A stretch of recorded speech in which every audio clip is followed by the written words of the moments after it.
Halo teman-teman, mari gua ceritakan sebuah kisah dari negeri Konoha ya, karena gua baru dapatin chatting dari teman gua di Konoha ya. Jadi ini adalah sebuah kisah fiktif, imajinatif yang hanya terjadi di negeri Konoha teman-teman ya. Ini mengenai oknum petugas pajak. Jadi ada orang dikenain pajak bermiliar-miliar ya. Jadi angkanya seperti ini, pokoknya miliar-miliaran lah. Malam Pak Awan, dia chatting ke gue nih ya. Kasus saya yang ini kan intinya kepala kantor tetap minta bermiliar-miliar gitu ya. Tidak bisa ditawar sama sekali, cuma gara-gara ada laba ditahan bla bla bla. Intinya ada masalah yang suruh bayar miliar-miliaran gitu ya. Dengan alasan perusahaan gue kan masih sehat nih ya, masih sehat, masih sanggup bayar gitu ya. Jadi masih belum pincang, jadi diperas dulu lah kira-kira gitu ya. Saya sampai bingung apa kita harus buat perusahaannya rugi nih dan nggak boleh hutang, nggak boleh untung gitu ya. Jadi intinya kayak kena revaluasi aset, harga saham, bla bla bla. Padahal bla bla bla lah inti teman-teman seperti itu ya. Ini yang mau saya tanyakan, Pak, apakah bagaimana? Karena ini dari kepala kantor, kalau tidak setuju akan dilakukan pemeriksaan dengan alasan angkanya yang menghitung dari Kanwil dan sudah pasti benar ya. Kanwil itu adalah Tuhan, tidak bisa bersalah ya, pasti benar. Terus gue jelasin nih, ada begini-begini, dianggap begitu. Jadi dasar hukumnya apa nih?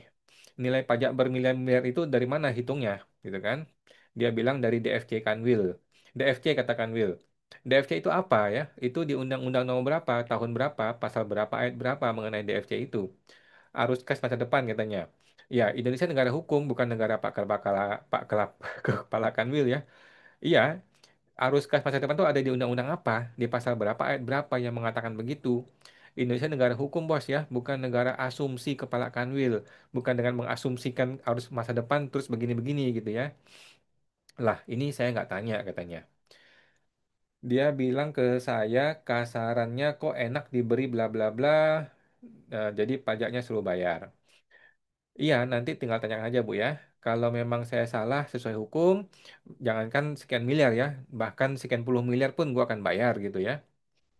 Nah, tapi kalau saya nggak salah sesuai hukum ya sewenang-wenang dong ya. Ini kalau begini ya namanya pemerasan. Kepala kantor juga tidak membantu. Saya malah ditekan mau bayar atau pemeriksaan. Nah, lagi-lagi gue bilang ya, Indonesia itu bukan negara logika, tetapi Indonesia adalah negara hukum. Tunjukkan dong pasal dan ayatnya salah di mana. Nggak perlu dibantu kepala kantor ya, nggak perlu mengemis kepala kantor. Tanyakan dasar hukumnya apa. Saya dibilang silakan ke KJPP ya. Tapi saya yakin KJPP nilainya juga hampir sama ya, kira-kira selisih sedikit gitu. Untuk kelima kalinya dalam chat ini ya, gue berucap, apa dasar hukumnya? Pasal berapa, ayat berapa? Indonesia itu negara hukum ya, bukan negara silakan ke KJPP. Saya sampai bilang PT-nya jualin semua aset itu juga nggak nyampe untuk bayar itu ya. Nah, Indonesia bukan negara keyakinannya si ibu ini ya. Bukan pula keyakinannya Pak Kepala Kantor ya. Indonesia adalah negara hukum. 6 kali nih gue sebutkan ya. Untuk ketujuh kalinya lagi gue bilang ya. Indonesia negara hukum, bukan negara berdebat kusir. Malah SPT suami dibuka-buka ya. Dibilang itu aset liquid kok masih mampu kok bayar sekian miliar gitu ya. Jadi betul-betul diperas ini ya. Lu masih ada duit kok, kenapa bilang nggak ada duit? Lu bisa kok bayar gitu ya. Betul-betul diperas habis. Untuk kedelapan kalinya saya ucapkan ya, Indonesia adalah negara hukum, bukan negara siapa mampu harus diperas sekian miliar. Jadi apa dasar hukumnya? Undang-undang apa? Pasal berapa? Ayat berapa? Iya Pak Awan, cuman kalau saya debat ya nggak di apa tuh respon ya saya sampai bilang suami sudah gejala stroke ya sampai saya sendiri yang ke kantor pajak takut suami kenapa-kenapa. Oke, ternyata ada dasar hukum nih ya. Ada satu, dua, tiga, empat, lima dasar hukum di sini ya. Dia sebutkan di surat tersebut. Ya Bu, pulang dari KPP harus bawa dasar hukum ya, bukan debat kusir yang nggak jelas. Logika Ibu dengan logika orang pajak itu berbeda-beda ya, nggak ada ujungnya kalau didebatin. Tetapi kalau pakai hukum itu jelas pasal berapa yang dikenakan gitu kan. Di suratnya ada dasar hukum dia bilang ya. Nah, dia bilang ini sudah banyak yang kena nih di daerah dia gitu ya. Nah, gue bilang minta dijelaskan Bu. Di nomor satu dia bilang undang-undang KUP. Itu larinya kemana? Dia cuma bilang undang-undang KUP doang. Tapi hitungan yang bermiliar-miliar tadi itu apa hubungannya dengan undang-undang ini gitu loh. Jangan cuma sebutin undang-undang doang. Undang-undang ini nyangkutnya ke hitungan Bapak yang miliaran itu bagaimana gitu loh. Yang kedua, undang-undang PPH. Dia salah sebutin tuh ya pasal undang-undang 6 atau undang-undang 7 salah salah tulis dia. pasal 4 ayat 3 itu larinya kemana dari hitungan yang tadi itu ya. Pak, undang-undangnya kan general umum gitu loh. Jadi itu larinya kemana ke hitungan yang tadi itu. Nomor 3, Undang-Undang PPH lagi, pasal 10 ayat 3, ayat 4. Apalagi hubungannya ini dengan hitungannya tadi. Mesti dihubungkan, mesti dijelaskan gitu loh. Wajib pajak kan perlu tahu. Kalau memang gua salah, gua perlu diedukasi. Salahnya bagaimana? Lu bilang ada 5 dasar hukum, ya 5 ini harus diuji. Satu persatu diuji gitu loh. Nomor 4, PMK 18 2021. Ya pasal berapa, Bos? Ada ratusan ribuan halaman di PMK 18 ya. Ini larinya kemana? Kalaupun sudah ketemu pasalnya itu lari kemana? Di hitungan-hitungan Bapak itu yang mana? Gitu loh. PMK 79 2023. Ya pasal berapa? Itu larinya kemana? Dari hitungan yang bermiliar-miliar itu lari kemana? Ini yang nggak jelas ya. Pas terakhir kita ketemu ada 3 orang kanwil datang katanya. Yang paling vokal bapak siapa dari Kabit Investasi. Terserah lu mau Kabit Investasi, Kabit Investadong, apa lah, nggak peduli gua ya. Terserah dia mau ngomong apa bu, bu ya. Kita patuh pada hukum ya. Karena Indonesia adalah negara hukum. 9 kali gua ngomong nih ya. Ini yang bolak-balik bilang kebijakan di kepala kantor ada kepala kanwil kalau nggak salah ya. Ibu siapa namanya. Tapi jangan sampai nanti kena periksa BPK ya. Terserah dia mau mau vokal, mau konsonan atau apapun lah suka-suka dia Bu ya. Yang penting saya ini salahnya apa? Saya ini melanggar hukum di pasal berapa ayat berapa? Jelaskan dengan rinci.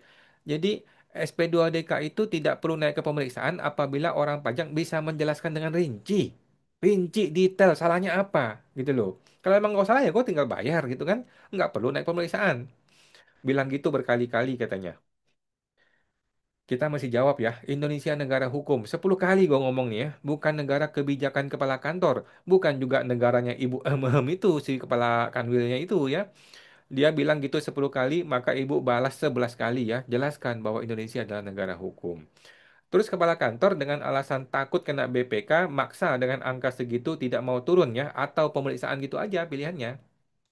Ya, aku bilang lu 30 kali dibilang pemeriksaan, dibilang aneh-aneh ya, 30 kali juga. 31 kali ya kita bilang bahwa Indonesia negara hukum ya, bukan negaranya kepala kanwil. Terus kepala kantor dengan alasan takut kena BPK maksa dengan angka segitu tidak mau turun pemeriksaan gitu ya. Gue mesti jawab, Indonesia adalah negara hukum. 11 kali gue ngomong nih ya, bukan negara takut BPK. Kalau saya salah, tunjukin saya salah di mana, pasal berapa, ayat berapa yang saya langgar. Kalau mau pemeriksaan, itu haknya Bapak ya. Tetapi siap-siap loh, gue laporkan kepada lapor Pak Purbaya ya.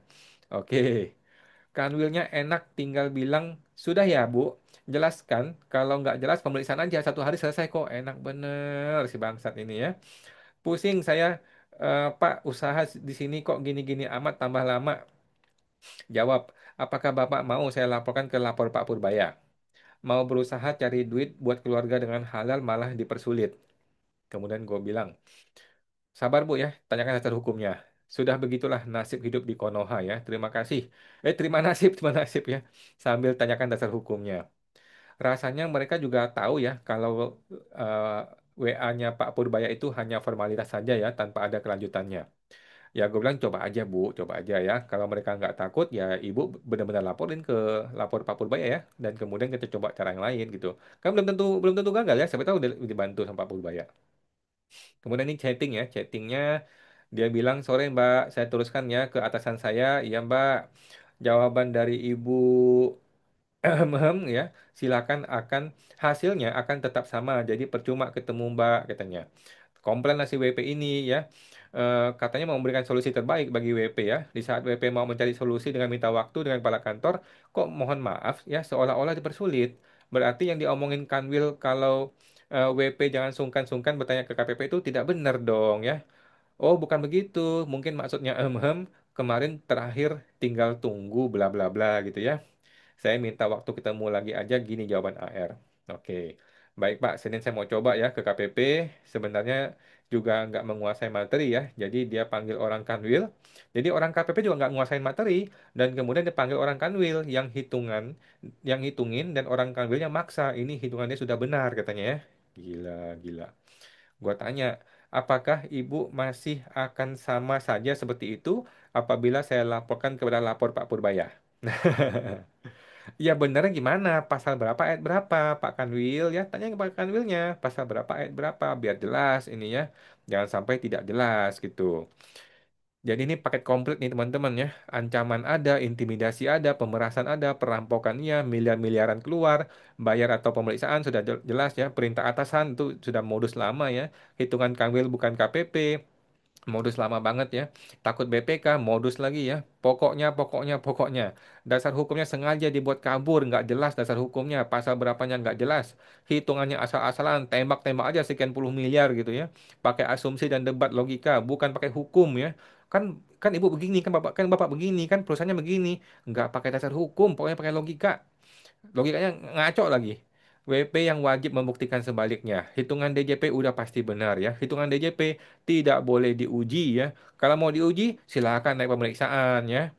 Tak bisa buat lagi lah gue mah ya. Jadi teman-teman, ada hikmah yang perlu gue sampaikan yang menjadi poin penting dari video ini ya, dari cerita warga Konoha tadi ya. Kalau oknum pajak ini tidak melakukan pemerasan seperti yang tadi dia lakukan itu ya, maka target pajak yang 2000 triliun sampai 2300 triliun kalau nggak salah tahun depan ya, itu tidak akan tercapai ya. Omong kosong, nggak akan tercapai 2000 triliun kalau orang pajak tidak melakukan pemerasan seperti tadi.